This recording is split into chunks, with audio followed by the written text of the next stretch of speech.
Shipping, billing, admin, payroll, marketing. You're managing all the things. So why waste time sending important documents the old-fashioned way? Mail and ship when you want, how you want with Stamps.com. Print postage on demand 24/7 and schedule pickups from your office or home. Save up to 90% with automated rate shopping. That's why over 1 million small businesses trust Stamps.com. Go to Stamps.com and use code PODCAST to try Stamps.com risk-free for 60 days. Coming to you live in an old-fashioned radio announcer voice. This is Radio Retropolis. Welcome to the My Favorite Husband radio podcast here on Radio Retropolis. Tonight, when Liz gets a traffic ticket on the day George is Safety Week chairman, George decides to lock the car in the garage and hide the key. This is called Safety Drive from October 21st, 1950 here on Radio Retropolis.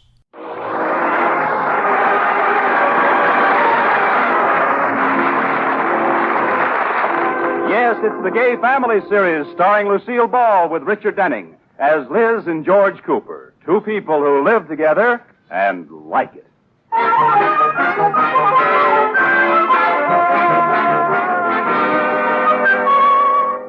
As we look in on the town of Sheridan Falls, where the Coopers live, it's an average Wednesday morning.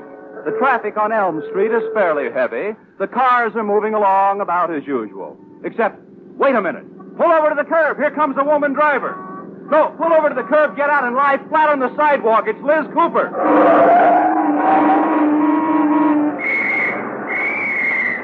Hey, lady, hold it there just a minute.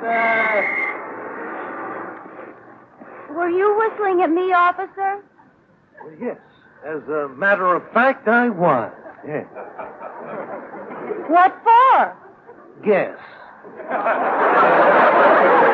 Well, let's see. Oh, I know. You want me to buy some tickets for the policeman's ball. No. Guess again.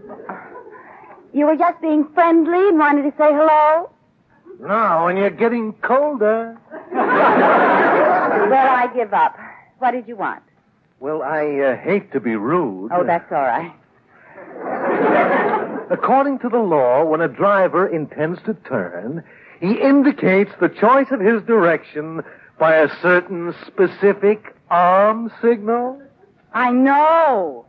Then why didn't you make a signal? I made a signal. You signaled for a right turn and you turned left. I know, but it's all right. I can explain. Well, then, pray do. Well, yesterday at this corner, I signaled left, and then I decided to go straight. So I had one coming.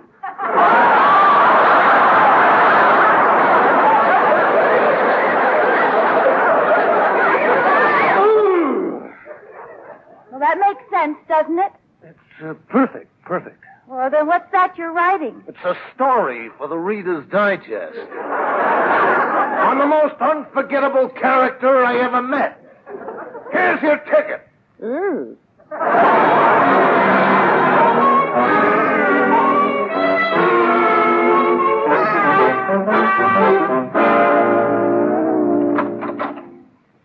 Katie? Yes, Mrs. Cooper. Is Mr. Cooper home yet? Yes, ma'am. He's in the living room. Oh, dear. I wanted time to think up a good story. What is it now? A traffic ticket. What can I tell him? Mrs. Cooper, why don't you just march in and tell him straight out what you've done? You mean go in and tell him the truth? Yes. I never thought of that. Why don't you try it? I think I will. I was fresh out of alibis anyway. Wish me luck, Katie. Hi, honey. Oh, when did you get home? Oh, just a minute ago. How's my little husband? Ah, fine. How about a kiss?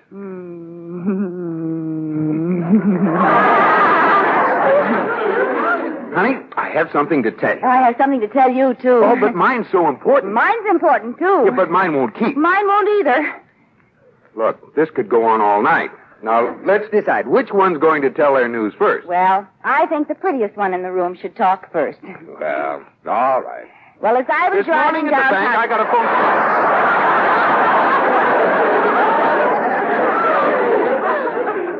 I yield to the beautiful doll in the gray flannel suit. Well, if you insist. Go right ahead. Honey, the greatest thing happened today. What? I got a call from the Chamber of Commerce, and I've been chosen as chairman of the Sheridan Falls Safe Driving Week. Now, what was your news? My news?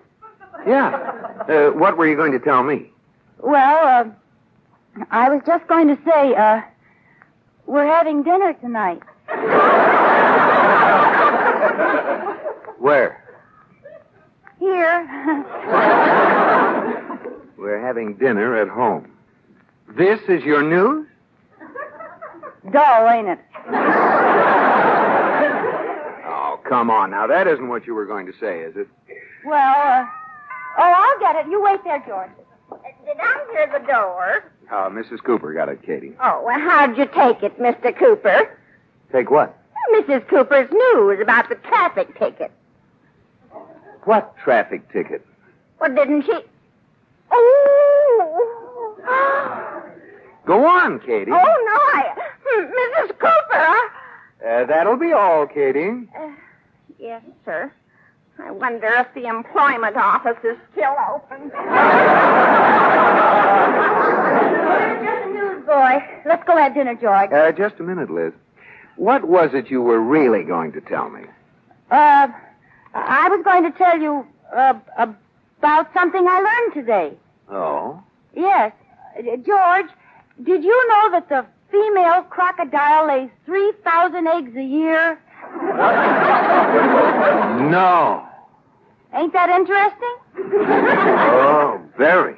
I learned something very interesting today, too. What was it? The female auto driver gets 3,000 traffic tickets a year. Well, that's interesting. Who told you? A little birdie. That little birdie ought to keep her big beak shut. It slipped out, and you should have told me yourself anyway. Well, I was going to, George, but when you said you were elected chairman of Safety Week, I didn't dare. I don't blame you. George, how long does the drive last? Until a week from Friday. They're having a big ceremony at the site of the new automobile club. Oh. And there's going to be a parade of all the drivers in town who haven't had an accident for 10 years. Well, that'll be a short parade.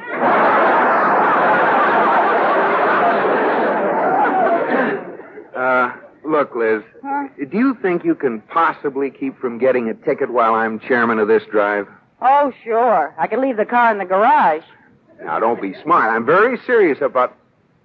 Hey, that's a good idea. What is? Leaving the car in the garage for the next week. Oh, George, you wouldn't do that. Well, it's a great idea. You suggested it yourself. Oh, well, you mustn't listen to me. I'm mentally deficient. Sorry, honey, it's all settled. Oh. For the next week, the car remains in the garage, and the key to the garage will be in my pocket. But, George, what am I supposed to do for a whole week? Walk? Walk? Yes, you remember walking. You put your right foot out first, then your left foot, then your right foot. All right. Oh, come on, honey, don't be mad. I'll take you to a movie after dinner. There's a picture that reminds me of your driving. What is it? Panic in the Street. Oh,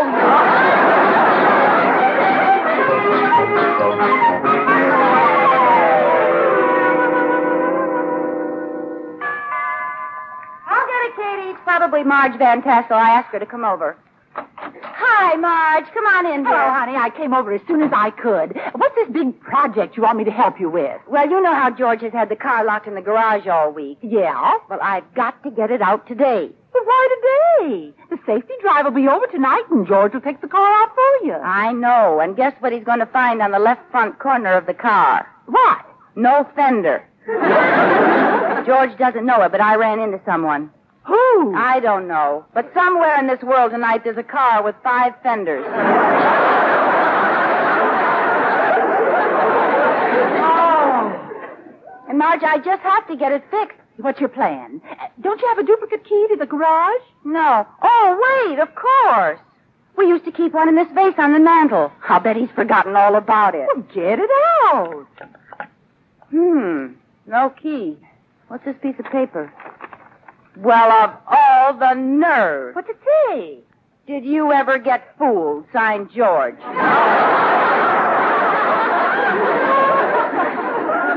He he thinks he's so smart.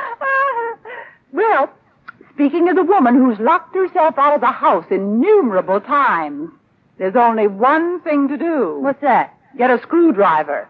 We'll take the garage door off. Oh, dear. That sounds pretty drastic. Do we have to do that? Well, we do unless you think you can slip under the door. Okay, then. I guess it's either take down the garage door or start hunting for a very thin, flat mechanic.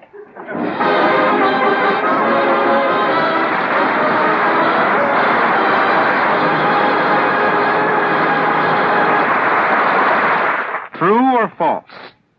The United States finances most of the cost of the mutual defense program of NATO, the North Atlantic Treaty Organization. This is absolutely wrong, although it's a common misconception. Actually, our European allies spend $3 for each dollar supplied by the U.S.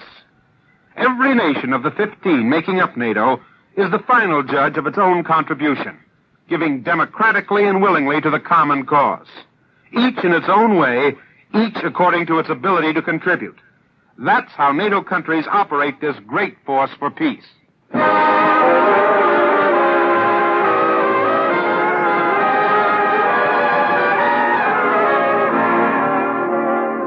As we look in on the Coopers once again, we find Liz and Marge Van Tassel in the backyard, gently removing the door from the garage.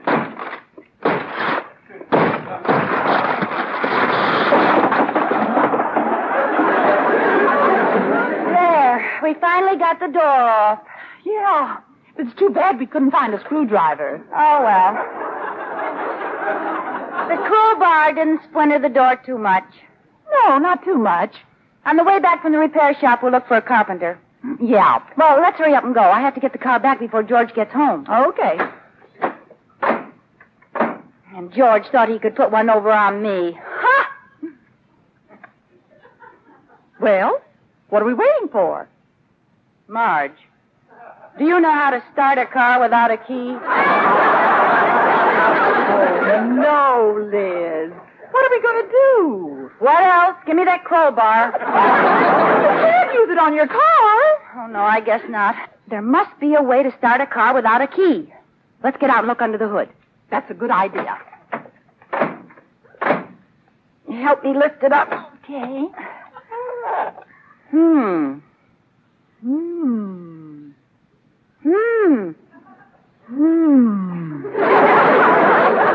It's a motor, all right. It sure is. Where's the, Where's what? Where's anything? Who knows? So confusing. How can a mechanic know where to find anything? Oh, they just guess. Hey, I wonder if this would start it. What? These 8 little wires running down to those shiny white things. Maybe I ought to pull them out. No, Liz, I wouldn't pull anything out. No, I guess not. Look, I didn't know cars had these. What? Oh, right here in front. There's a little propeller.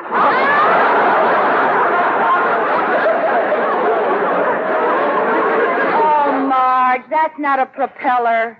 It isn't? It's an electric fan. Oh, well, what's it doing in here?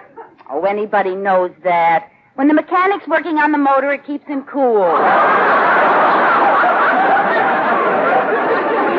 Oh. Seems to me I heard George say once he used to start cars by putting a piece of metal across some wires. Really?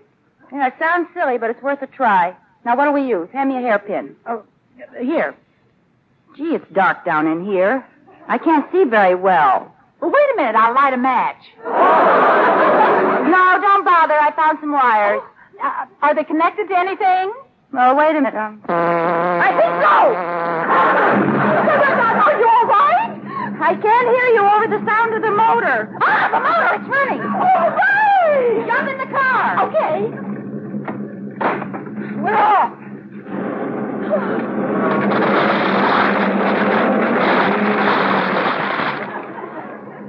Now, just a minute. How could I hit the garage doors when they aren't even on? You ran over them. Oh, no. Well, we'll have to keep going.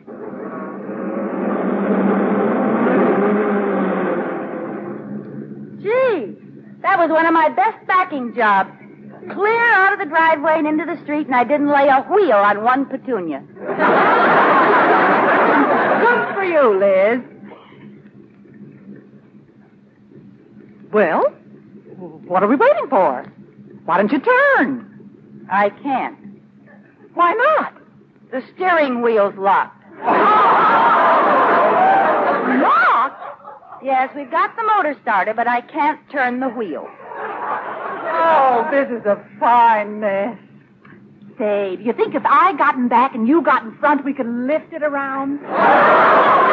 No, that's no good. Well, we have to do something. Here comes a car. I see it. I'll pull up so he can go in back of me. No, he's going in front of you. Back up. Okay. No, he's going in back of you. Go forward. Well, what's the matter with him? Oh, no, another fender. Hey, he's not even stopping. He can't do that. Come back here, you big smash-and-run driver, you. Oh, now I'm 3 fenders over my quota. Oh, what a nerve. Hey, Marge, he really did us a favor. What do you mean? Look, he knocked the rear end around. Now we can drive down the street. That's right. I guess every crumpled fender has a silver lining. Sure, let's go. Hey, off to the repair shop. What are you stopping for? We're faced the wrong way. The repair shop's in the other direction. Well, turn around. Oh, sure. Oh, that's right. The steering wheel's locked. Well, we have a choice, Marge. We can back up 10 blocks or drive around the world.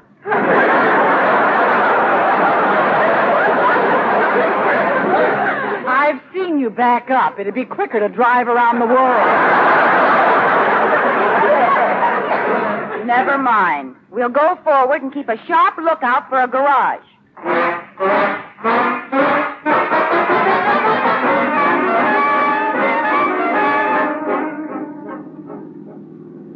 Marge, we're almost through town. Don't you see a garage yet? Not a sign of one.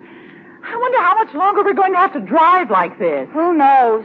Just hope there's a good mechanic in Hong Kong. Liz, look out, look out. Here comes a car. I see him. Oh, he's coming right at us. Well, I can't move. He'll have to.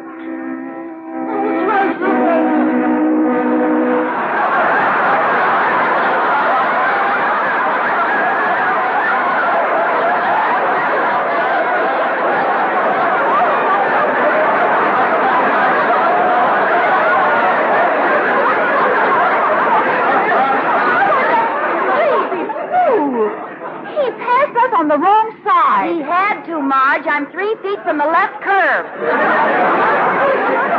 How did we get clear over here? Well, it's not my fault. I'm driving in a straight line. It's the street that's crooked. Oh, here comes a cop. Oh, no. Pull over to the curb, lad! You hear me? Pull over to the curb! I can't. What? Could you pull the curb over to me? Stop that car! How could you explain driving on the left side of the street? I don't know. You'll never believe the truth. Oh, it's too bad we aren't in England. England. That's it. What? All right, now what's the meaning of this? Oh, tip, tip, chitty-o. Hello there, Bobby.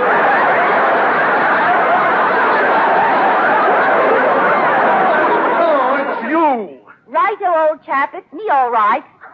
What are you doing driving on the left-hand side of the street? Oh, blimey, I keep forgetting. This isn't England, is it? No, it isn't. And you aren't English. Oh, my dear fellow, I am. You can ask my friend, Lady Van Tassel. Tell him, lady, am I English? Ooh, whoa, whoa.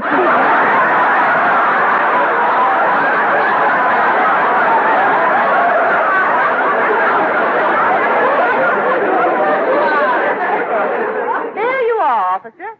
Well, all right. If you are so British, just let's hear you sing the British anthem, huh? British anthem? Yes. Certainly. You start, old girl. No, you stop. Righto. London Bridge is falling down, falling down, falling down. London Bridge is falling down, my All right.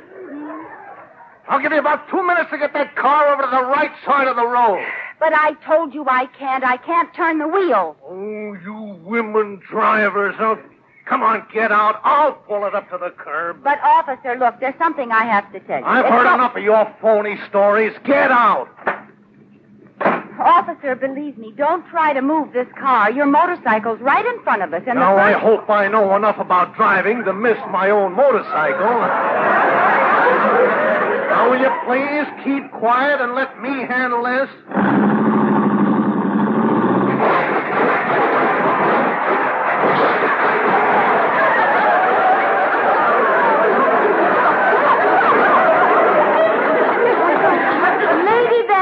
I'd say we were in a bit of a nasty mess, what?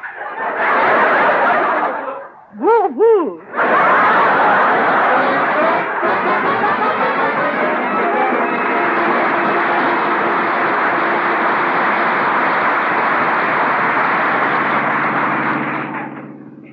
You know, Marge, it was too bad about that policeman. I felt sorry for him. Oh, I did, too. I guess they get attached to those motorcycles.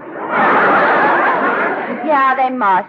The last time I looked back, he was holding the broken handlebars in his lap and crying like a babe. Oh, he'll get over it. What's everybody honking for? Well, I don't know. The traffic certainly got heavy all of a sudden. Yeah, they're all going in single file. Nobody's passing anybody. Well, we must be in some sort of a parade. Yeah, I wonder what kind... Oh, my goodness, Marge, you don't suppose it's George's parade, do you? George's parade? Yeah, the one he's reviewing.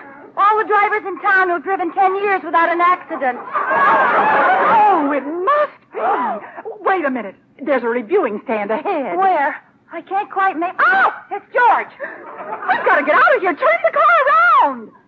Turn the car around. What do you think I've been trying to do all afternoon, you big fathead? What? Oh, I'm sorry, Marge. What'll I do?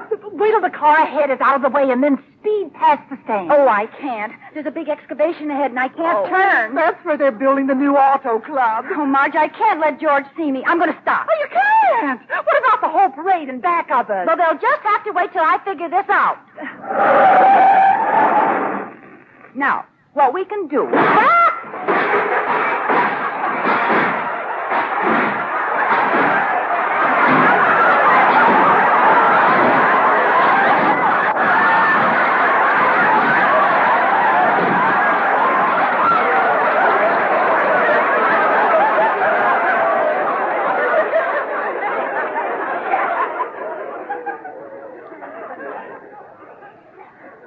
Marge.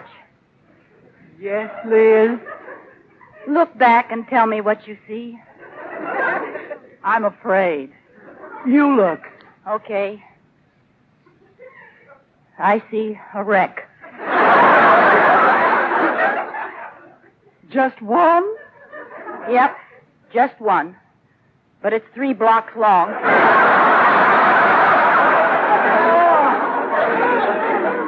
There are very few drivers left in this town who haven't had an accident in the last 10 years. Look! What's the matter? Everybody's coming down off the stand. Oh, The dear. mayor, the chief of police, and George. George, let me out of here. Well, madam, just what do you think you're doing? And Liz! I can explain everything, George. You're explaining later. Now, get that car out of here. I can't, George. I can't turn it. Oh, what are you talking about? Get out of the car. I'll do it. But, George, that big hole in the ground is right ahead, Now, and we keep can't... quiet. You've caused enough trouble. George, listen to me. You keep quiet, too, Marge. What? Get out of the car. Well, all right.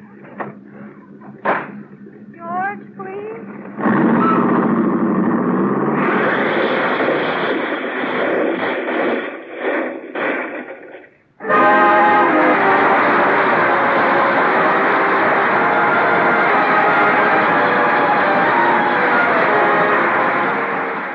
That was Safety Drive on the My Favorite Husband radio podcast from October 21st, 1950 here on Radio Metropolis.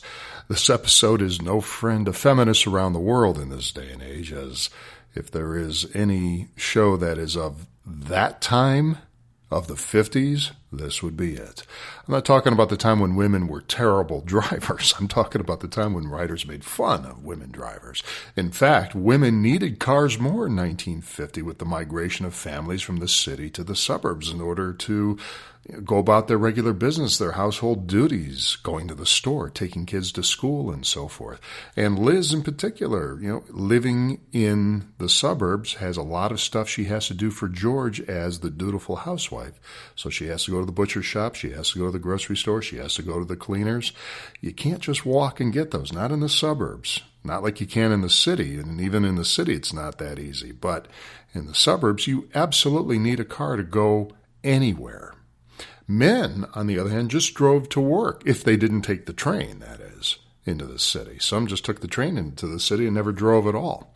But if they did, then men just drove to work and back for the most part. In recent years, the male gender made up 71% of motor vehicle crash deaths, compared to 29% female, although, in all fairness, the study isn't clear to point out which gender was at fault.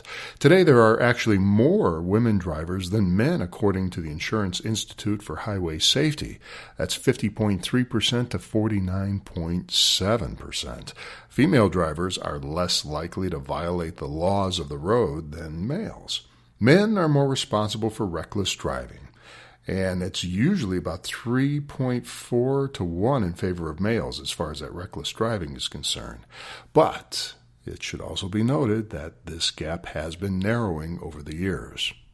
You might be offended, and I hope you're not, but you might be offended to the way this episode was written after listening to the ditziness of Liz and her friend Marge. And by the way, where is Iris Atterbury, by the way? Isn't that her best friend? Where did this Marge come from?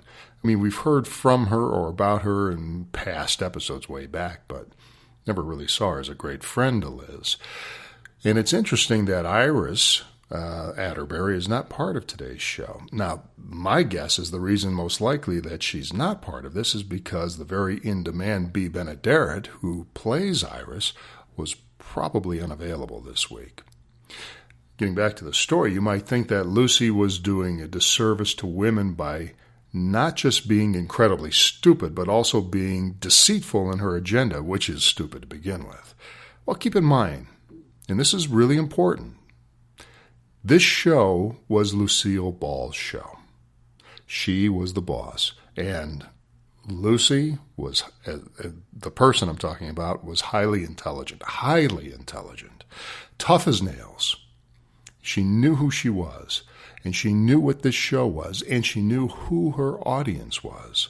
She also had an equally intelligent female head writer in Madeline Pugh, who also understood who Lucy was and helped build her into the powerhouse she became. Liz may have been deceitful and dumb in how she handled this situation, but it also shows George's unreasonable stance in locking the garage and hiding the key, when he might have avoided all of this trouble had he just let well enough alone. Right? In fact, both George and the cop fall under their own arrogance when they try to, quote-unquote, take care of something the women couldn't. The cop runs over his bike, and George runs the car into a hole. So if you look at this more closely, the men in this episode got what they deserved. Lucille Ball, knew what she was doing. In the show tonight was Elvia Allman as Marge, whom we know best from the classic I Love Lucy episode in The Chocolate Factory. Elvia played the plant supervisor who gave Lucy and Ethel their jobs. She usually played, in a lot of roles, a military-styled assertiveness to her characters, with the exception clearly in this episode.